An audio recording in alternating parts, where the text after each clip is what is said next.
Ben. Welcome to my book corner. We're continuing with our Readwhatyouown challenge by taking a look at a book that I have kind of put off reading for emotional reasons.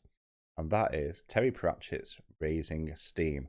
This is book 40 of the Discworld series and is the second to last Discworld book that was released. The version I've got is the original hardcover, which comes in at 377 pages and was first released in November of 2013.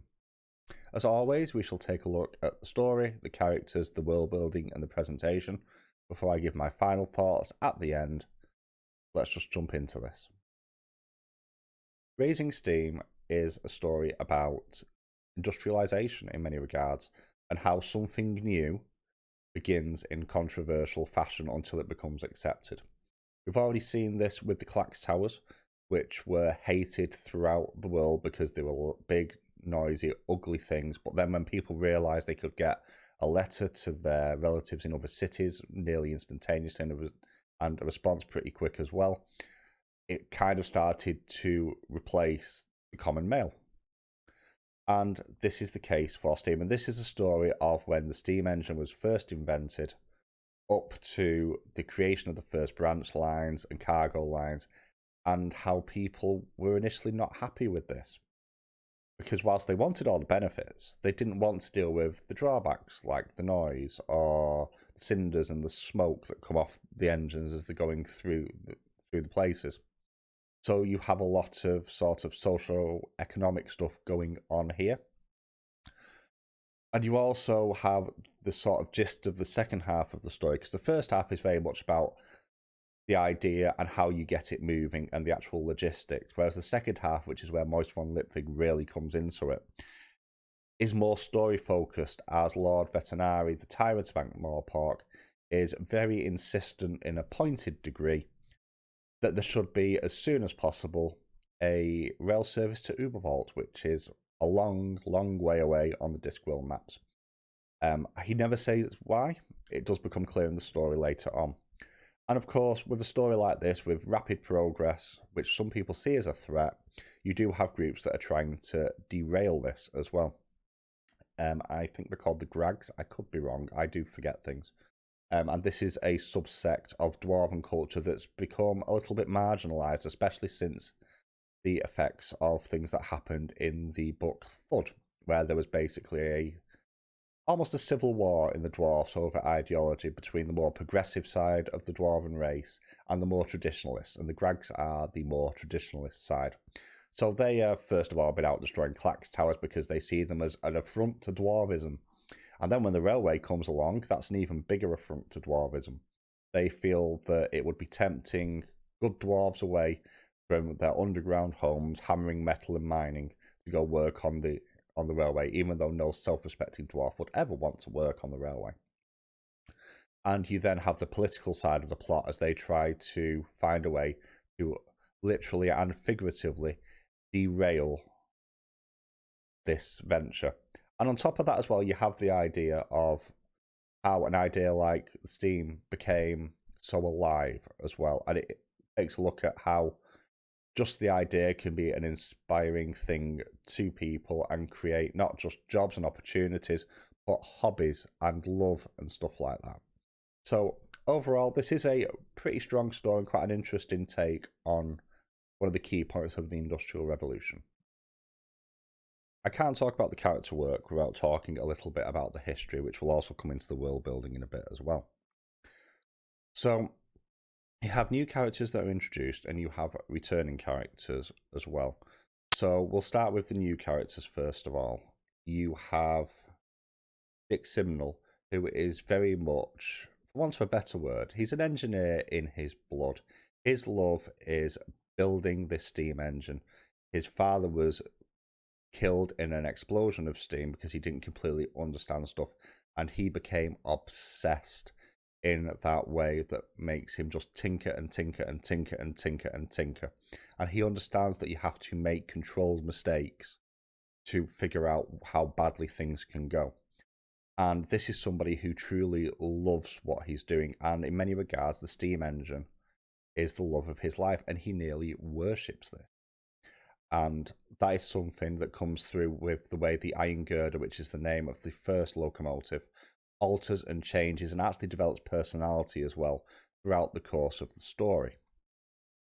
And touching on that as well, this is just a side note, but in the Discworld, belief comes first and the god or the idea, living idea, comes second.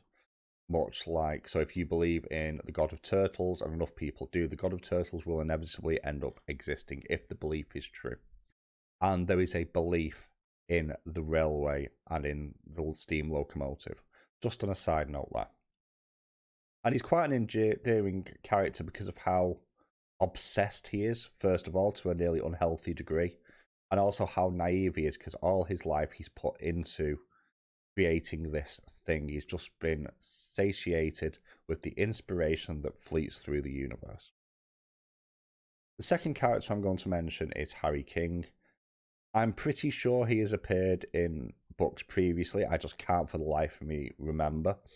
And he is the typical dragged their way up from the gutter to become one of the richest people in the world, but still has a bit of a heart of gold despite their rough sort of exterior. And he is very much a case of the right person to help drive this forward. Not an overly likeable character, but you can certainly understand where he's coming from. He's very much all bull and bluster, and he does, ironically enough, become the Fat Controller character in the sort of play sets that are released around the Discworld as well, which is a neat little nod to Thomas the Tank Engine. On top of that, you have a number of other smaller characters, and then you have the returning cast, the main one being Moist Von Lipwig. And early on in the book, Moist feels a little bit sidetracked, for want of a better term. He's not in it as much as you think, and in many regards, the book sort of falters for that, because when he is on the page, he is a really magnetic figure, just like in Going Postal and Making Money. But the first third of the book, I'd say, he sort of flits in and out as he's going off doing the various different tasks for Vetinari. Now, that being said, this does double down on his character, the idea of somebody who looks at a situation and because of their common origins sees all the possibilities. So the first thing he sees with the steam train is pound signs. He sees commercial opportunities to transport people in comfort at speed for money. And then goods. What if you could get the seafood from Quirm to Ankh-Morpork in time for it not to be able to walk there itself? It's one of the sort of sub-quotes that's in the book and stuff like that, and how much people will pay. And then he hits the idea of, well, you have different classes of people, so you have different classes of carriage for people, and then you put this on board and this on board and this on board, and just the way he just sparks off constantly is very much in keeping with who he is, as well as a bit of a, he likes to throw his life on the line in sometimes quite ridiculous ways, and it always seems to work for him. He always ends up just a hairbreadth away from being caught out, and somehow something in the universe keeps him going. And that, again, is continued throughout the course of the book and further reaffirms his devil-may-care nature and character. And there's some really nice points in here as well, you know, for how clever he is. For example, there's a few scenes where he's negotiating with these rich landowners who are trying to get the best deal that they can to allow the train to pass through. And they're deliberately plying him with brandy to get him drunk, to basically try and get one over on him. Doesn't work, because what they don't realise is he's got a little tube and a siphon going into his thing where he's got hot water bottles to store the brandy, which he then gifts to people, this really high quality brandy, and gets the best deal possible because he's playing up the idea of being drunk. So very, very consistent based on the previous books as well. And he's still a lovable imp of a character in many regards. This book also has a lot more time spent with Lord Vetinari, especially at the beginning of the book. And you've very much got someone who is fully accepting that they are a tyrant, but they're a tyrant with the best intentions of the people and the city in nature. And they're not an idiot. And we already know that he's normally 3 steps ahead, and that is shown in this book with why he wants the railroad to Uberwald so quickly built. and you do realise that he'd foreseen something happening that nobody else had even considered. That he realises that the future is now here. So how do you harness it and control it in such a way that you don't get run over by it?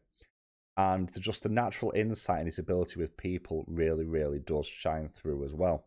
And Vetinari is, for me, one of the more underrated characters in the Discworld series. So great to see him get a bit more page time, especially in the first half. Past that, you've got a few other characters. You've got Reese, the King of Dwarfs, who makes a reappearance, but they're sort of on and off the screen, but has an interesting character development and character arc, which is very progressive in itself. You have Sir Samuel Vimes, Blackboard Monitor, head of the City Watch, also appears especially in the back half of the book and is very much the gruff sort of overlord of the Watch, but it's really interesting seeing him through the eyes of somebody else who's the polar opposite, as obviously, as a policeman, he'd be on the opposite side to Von Lipwig a lot of the time. So seeing him through the other point of view rather than his own is really interesting as well. And there's plenty of other little characters that sort of flit in and out, especially some of the goblin characters and sort of conventions with their names and stuff like that. So overall, this is very good character work, as it always is in Pratchett's stuff. And especially if you've read the previous books, it really does build on that as well. So there's a lot of world building here, but as I mentioned earlier on in the video, this is a book that really does help if you've read Bud and the other Moist Von Lipwig books in particular first. The reason for that is there's a lot of stuff in here that links directly into those books. So things like the Clax Towers, things like the Royal Mint, obviously Von Lipwig's former life as Albert Spangler. You've got all the stuff around the political and social changes to the Dwarven race, and also their relationship to trolls, the emancipation of goblins. So there's a lot of stuff which is directly referenced in here from the previous books. And I think that if you haven't read those, you will lose a little bit of the nuance here. Now, that's not to say that anything here is bad, and you could absolutely pick this up and get an idea of things that have gone before. It mentions things like the first and second battle of Coombe Valley. Now, the second one was in Thud and wasn't really a battle, and it touches on that and the godlike status of some of the major players within the universe, Samuel Vimes in particular. But just in general, the world building around how people react to the oncome of Steam is really, really, really interesting. How it inspires the hobbyists, the train spotters, how people jump on this as a commercial opportunity, because Ankh-Morpork, one thing that has been consistent throughout it is that the people love spectacle and they love to make money. So how quickly the toys are being made, and then it just goes from not just being the train and the track, buildings and figures and different sorts of carts and different sorts of trains, and how people jump on these commercial opportunities straight away. The coffee shops in train stations that have, I mean, nowadays they tend to be franchised, but for many years they were like individual pop-ups. And it's really, really interesting to take a little sort of minutiae in the world building, as well as the social differences, because you're dealing with multiple different cities here. So Ankh-Morpork is the main one, but you've got Stolat, Quirm, Uberwald, Lansra. You've got all these different places around the disc that have slightly different pronunciations in language, word use. You've got different cultures in general, and this sort of demystifies those a little bit, especially from like the point of view of the normal Morporkian who hasn't really had the opportunity to really go to these places because of how far away they are by horse and cart and how expensive it's become, and how this is making it more normalized. And you have the normal descriptive work, which if you've read a Discworld book, you will know that one thing Terry Pratchett does incredibly well is evoke a sense of the world. And this book is no different for that. It's very, very solid world building. I really do think, though, that you do miss out if you haven't read the other books beforehand. Alright, first off, we have presentation of the cover. Now, obviously, this is hardcover. It's a different version to the one in the picture. But the one I've got is the Kidby cover, which blew it away a little bit, which, as always, is just amazing. On a side point as well, the actual inner part of the book as well, with the sort of the gears of the train wheels, are absolutely beautiful, first and foremost. If you've read a Pratchett book before, there aren't really any massive surprises in here. There is the continuation of not writing in chapters, which I know some people can find quite jarring. You have the incredible depth of writing that's somehow still economical in the way that it's written. I think this is perhaps less economical than a lot of Discworld books, and is actually quite a bit longer than quite a few as well. Which is both a blessing and a curse in some regards. But Pratchett has a very evocative writing style that allows you to visualize the world in surprisingly few words, and that continues here. And it's just little details that sort of explain the characters a lot of the time more than the world. So, as an example, and I bet I can't find it, there is a attack on Lord Vetinari's carriage as he's travelling, I think it's from Uberwald, after visiting Lady Margalotta, who is the ruler of the place. And I'm just going to read the whole section. So, after a while, and out of sheer curiosity, Drumknot said, "What happened this time, my lord? I didn't hear anything." Beside him, Lord Vetinari said, "Neither did they, Drumknot.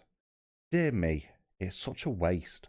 One wonders why they don't learn to read. Then they'd recognise the crest on my coach, which would have enlightened them." As the coach got up to what might be considered an erratic kind of speed, and after some thought, Drumknot said, "But your crest, sir, is black, on a black background, and it's a very dark night." "Ah, yes, Drumknot," Lord Vetinari replied with what passed as a smile. "Do you know, I hadn't thought of that." And that very quickly gets two things across. First of all, that Vetinari knew exactly what he was doing and knows exactly how dangerous he is. And also the fact that coach travel is erratic because of the state of the roads, and they can't keep constant speed, and therefore makes travel more difficult. Now, that's important with the advent of the train. It's these little moments that really feed into the story. And the other thing that Pratchett does, and he's always done, is the footnotes at the bottom of the page. So there's certain things where there'll be a little asterisk or a little mark on the page, and then at the bottom of the page there'll be a little bit of a footnote, kind of further explaining it in universe. And you can completely skip over these. You definitely shouldn't, and you won't misunderstand the text. But it's just little flavor text for what this can really mean. So in a previous book, for example, it was to do with the fire brigade, and the fact that very quickly the fire brigade realised that they could go around and say, "Give us money or we'll set fire to your house," sort of thing, which says a lot about the state of Ankh-Morpork. So as an example, talking about the dwarves, and they use the term, "I hope you have no rat with that." And straight away you can tell what that means. Rat is the main food that dwarves eat in the Discworld, so it's fairly obvious what it is. But then at the bottom, there's the little footnote. Humans might have said beef at this point, but not many dwarves have a taste of cow, whereas rat is perennially dependable. And again, it's just that little bit of flavour text that fetches the world to life. And the other thing as well, which I've already forgotten to mention, and I really shouldn't because I love these, this book does have a map. Just to sort of give you an idea of how big you're not going to see it very well on there, how big the distances are. So we're going all the way from over here to Ankh-Morpork, and Bonk in Uberwald, it's all the way over there. And just how big an undertaking that is, and that really gets hammered home as well. So overall, this is as well presented as any other Discworld book, and the writing style is as strong, generally speaking. Final thoughts then. As already mentioned, I don't think this works as a standalone as well as many other Discworld books, for the reasons I've already mentioned. The first half of this book, I found this quite hard going, and I think a lot of that was because you were jumping around to characters you're not as familiar with. Now, because I've read Discworld before, that might be because I've read Discworld before. But when Von Lipwig isn't on the page, it does lose a little bit of its luster just because of how much of a scamp that he is, and the energy infuses the book when he's there. Now, that being said, the story is a really interesting one. I like the extra time for Vetinari as well, as this sort of aging old man who's just about still got the reins on what's going on and is still trying to guide the world in such a way that is best for it. And the supporting cast are strong. But this did feel quite disjointed in the first half of the book, and this was at one point in danger of being one of my least liked Discworld books. Now, I'm saying least liked Discworld books because this is still an exemplary piece of work. I don't think there is a bad Discworld book, and I certainly don't think this is down there. This still goes in high B tier for me personally, just because of the first half of the book just felt like a little bit of a drag. The minute you got the focus on Von Lipwig in particular, it really took off, and that's when the pacing of the book really started to sort of race away as they were building the track to Uberwald, and you kind of have this race against time going on. And at this point, you kind of know why it's happening as well, because there's a lot of stuff happening in the background early on, which is slightly hidden. But that's my thoughts on Raising Steam. I only have the Tiffany Aching books to read now from the actual Discworld novels. I've not read any of those yet, especially as I read a spoiler of something that happens in the last one, and I'm not sure that I want to get there just yet. Well, that's Raising Steam by Terry Pratchett. Have you read this? What did you think? Let me know in the comments below. I'll catch you next time.